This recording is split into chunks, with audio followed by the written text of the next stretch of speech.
Hello everyone, this is Priyangan. Welcome to pre explore. So आज हम बात करने वाले हैं सीटेट के नोटिफिकेशन को लेकर के। देखिए, नोटिफिकेशन रिलीज हो चुका है ना। आप सभी का इंतजार जो चल रहा था अभी तक कि कब नोटिफिकेशन आएगा, तो फाइनली नोटिफिकेशन रिलीज हो गया ना। सो रजिस्ट्रेशन कब होगा, लास्ट डेट क्या रहने वाली है, एग्जाम कब तक कराया जाएगा आपका, ठीक है, सिलेबस में चेंज हुआ है या फिर नहीं, पैटर्न चेंज हुआ है या नहीं, ठीक है, इस बारे में बात करेंगे। और आप सबका काफी ज्यादा डाउट रहता है ना कि हम बीएड के फर्स्ट सेमेस्टर में हैं, सेकेंड सेमेस्टर में हैं, तो क्या हम फॉर्म फिल कर सकते हैं, या फिर डीएलएड के फर्स्ट सेमेस्टर में है, सेकंड सेमेस्टर में है, तो क्या हम एलिजिबल हैं क्या। तो एलिजिबिलिटी क्राइटेरिया के साथ साथ आपका एग्जाम पैटर्न क्या रहने वाला है ना, जितनी ही इंफॉर्मेशन लाइक आपको दी जा सकती है ना, आपके लिए जरूरी है। उन सभी टॉपिक्स पे, उन सभी पॉइंट्स पे बात करेंगे। तो चलिए बात करना शुरू करेंगे, ठीक है। शुरुआत करते हैं, जैसे कि रजिस्ट्रेशन की बात करते हैं, तो रजिस्ट्रेशन आपका 17 सितंबर से शुरू हो चुका है रजिस्ट्रेशन, ठीक है। रजिस्ट्रेशन स्टार्ट हो चुके हैं। लास्ट डेट जो है वो 16 अक्टूबर रहने वाली है, ठीक है। यानी कि 17 सितंबर से ऑलरेडी आपके फॉर्म शुरू हो चुके हैं और 16 अक्टूबर तक अपने फॉर्म फिल कर पाएंगे आप। और अब कुछ लोग ऐसा करेंगे ना कि लास्ट डेट का इंतजार करेंगे, तो ऐसा बिल्कुल नहीं करें। ये मेरा रिक्वेस्ट होगा आपसे, क्योंकि भाई लास्ट में थोड़ा सर्वर का भी दिक्कत हो जाता है और फिर ना पढ़ाई हो पाती है आपकी, क्योंकि टाइम आपके पास लिमिटेड है ना। सिर्फ और सिर्फ 2 महीने का मुश्किल से 2 महीने आपके पास रहेंगे, ठीक है, प्रिपरेशन के लिए। और अगर आप ये पूरा लाइक ज़्यादा से ज़्यादा कोशिश करेंगे इसी मंथ अपना फॉर्म फिल करके बिल्कुल पढ़ाई में लग जाइए, ठीक है। क्यों लगना है इसके बारे में भी हम बात करेंगे, क्यों ज़रूरी है भाई दिसंबर का सीटेट क्वालिफाई करना। तो ये चीज़ आप समझ गए होंगे। एग्जाम आपका 1 दिसंबर को होगा। एक नोटिफिकेशन इन्होंने ये भी दिया है कि अगर मान लीजिए कि भीड़ बहुत ज़्यादा हो रही है, ठीक है, बहुत ज़्यादा कैंडिडेट हो रहे हैं, तो हो सकता है मे बी कि 30 नवंबर को ही, सॉरी नवंबर बोल रही हूँ, हाँ नवंबर ही है एग्जैक्टली, 30 नवंबर को ही आपका ये एग्जाम करवा ले, ठीक है, को ही नहीं कह सकते हैं। यानी कि अगर भीड़ इन्हें बहुत ज़्यादा लगती है कि भाई इतना पॉसिबल नहीं है एक साथ करवा पाना, तो हो सकता है कि 30 नवंबर को हो जाए और 4 दिसंबर को भी हो जाए ना। बट पॉसिबिलिटीज़ आपकी ज़्यादा यहाँ पे बनती हैं। लेट्स सी क्या होगा, आगे पता चलेगा। सिलेबस के बारे में बात करते हैं लास्ट में, अभी आपको पैटर्न बताऊंगी, उस हिसाब से आप समझ जाएंगे। यहाँ पे आते हैं एग्जाम पैटर्न पे।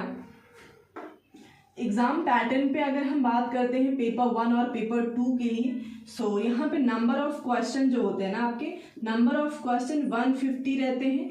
और मार्क्स की बात करते हैं तो मार्क्स आपके 150 रहेंगे, ठीक है। यानी कि एक क्वेश्चन 1 मार्क्स का रहेगा, कोई निगेटिव मार्किंग नहीं, नथिंग, ऐसा कुछ नहीं है। और पेपर 2 में भी सेम चीज़ें रहती हैं। क्वेश्चन आपके 150 होंगे और मार्क्स जो है आपके वो भी 150 होते हैं। सब्जेक्ट देखते हैं तो यहाँ पे आपका CDP होता है, सेम चीज़ इधर भी होगा, CDP रहती है ना। लैंग्वेज 1, ठीक है, यहाँ भी लैंग्वेज 1, लैंग्वेज 2। अभी लैंग्वेज से रिलेटेड भी कुछ डाउट आपके रहते हैं, वो भी मैं क्लियर करती हूँ।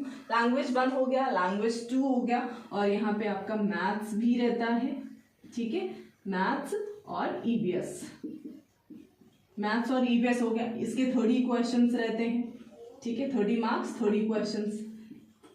सेम आपको हर जगह यही सेम चीज़ें देखने को मिलेंगी, ठीक है, 5 पोर्शन में 1 2 3 4 5, हाँ 5 पोर्शन आपके हो जाते हैं।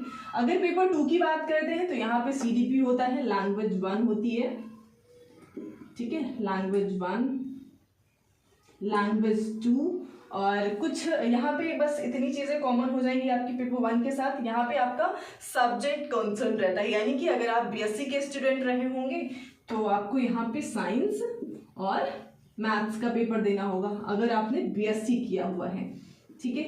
बट अगर आप BCom करके आए हैं, ठीक है, या फिर आप BA के कैंडिडेट हैं, तो आपको SST का पेपर देना होता है, ठीक है। और क्वेश्चन कितने होते हैं, तो 60 question 60 marks, 60 question 60 marks, same scenario रहता है दोनों का, ठीक है। ये चीज़ आप समझ गए होंगे।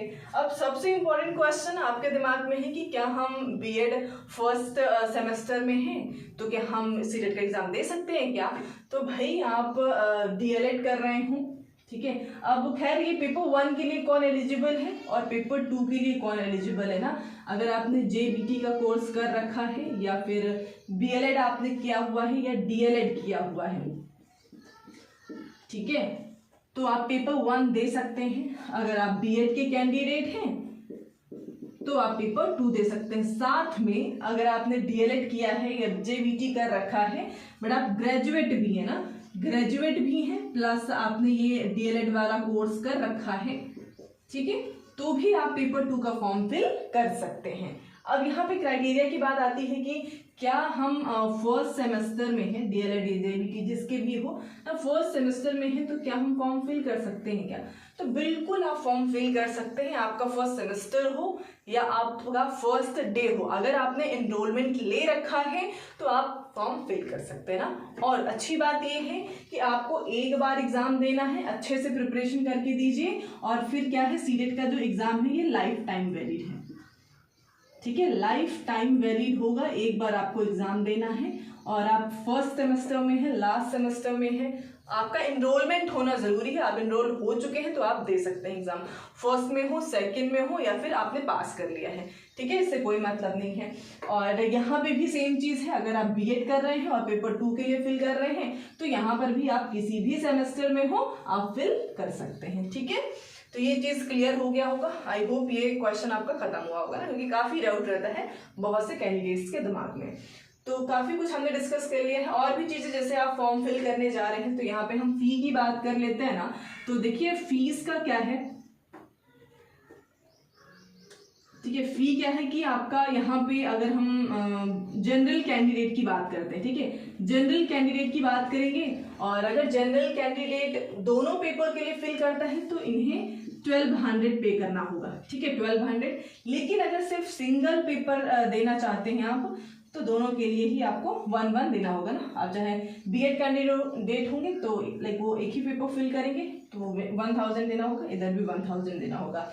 और अगर आप अदर कैटेगरी से हैं, अगर आप अदर कैटेगरी से हैं तो आपको सिंगल पेपर के लिए 500 देना है और दोनों पेपर के लिए 600 देना है, ठीक है। तो आप ये समझ गए होंगे फीस का यहाँ पे क्या क्राइटेरिया रहेगा। सो ओवरऑल हमने काफी कुछ कवर अप कर लिया है, अभी तक कोई पॉइंट तो छूटा नहीं है हमारा, ठीक है। सो अगर स्टिल कुछ भी पॉइंट रह जाता है आपके कोई हाँ एक पॉइंट छूट गया ना, देखो सिलेबस और यहाँ पे चेंजेस की बातें करनी थी हमें। तो देखिए सिलेबस में कोई चेंज नहीं है, जैसा सिलेबस था ऑलरेडी वैसा ही। अगर आप बुलेटिन चेक करते हैं ना सीटेट का, जो कि मैंने टेलीग्राम पे शेयर कर दिया है ना, तो वहां से आप देख सकते हैं। अब यहाँ पे तो पूरा हम डिस्कस नहीं कर सकते, ठीक है। तो वहां पे सिलेबस में कोई चेंज नहीं है, पैटर्न भी आपका बिल्कुल चेंज नहीं है, लेकिन चेंजेस ऑलरेडी बिकॉज हो चुके थे ना, जैसे 2020 तक जैसा आपका पेपर था अभी वैसा पेपर नहीं आ रहा है, हल्का चेंज हो चुका है, तब से ही पेपर आपका चेंज होकर के ही आ रहा है ना। तो फिर एकदम से चेंज अभी तो हुआ नहीं है वो, तो ये चीज हो गया। और रेशियो भी ना, इसीलिए सीटेट में पास होने का जो रेशियो है ना वो भी बहुत ज्यादा नहीं रहता है। फॉर्म तो बहुत सारे कैंडिडेट फिल करते हैं, जैसे कि 7-8 लाख कैंडिडेट अभी रिसेंटली जो आपका जुलाई में हुआ था ना, जुलाई 2024 में बहुत सारे कैंडिडेट्स होंगे, लाखों में फॉर्म फिल किए जाते हैं और पास कितने होते हैं उसका 1% बच्चा पास होता है ना। 1 लाख बच्चा अभी रिसेंटली पास हुआ था। अगर आपको बिलीव नहीं है तो आप देख सकते हैं ऑफिशियल वेबसाइट पे, ठीक है। तो ये सारी चीजें हैं, इनको दिमाग में रख करके प्रिपरेशन आज से ही शुरू करेंगे।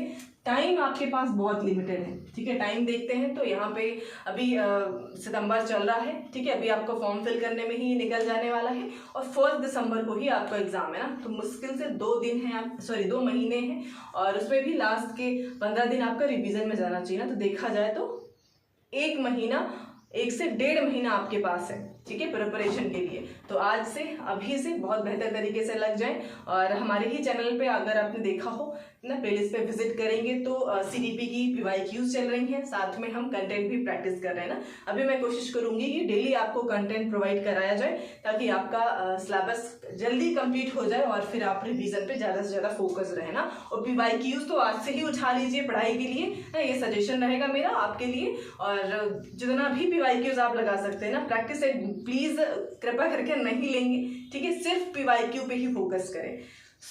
चलिए मिलते हैं नेक्स्ट क्लास में, आज के लिए इतना ही। और फर्स्ट टाइम है तो लाइक शेयर सब्सक्राइब करना बिल्कुल नहीं भूलेंगे ना। Thank you.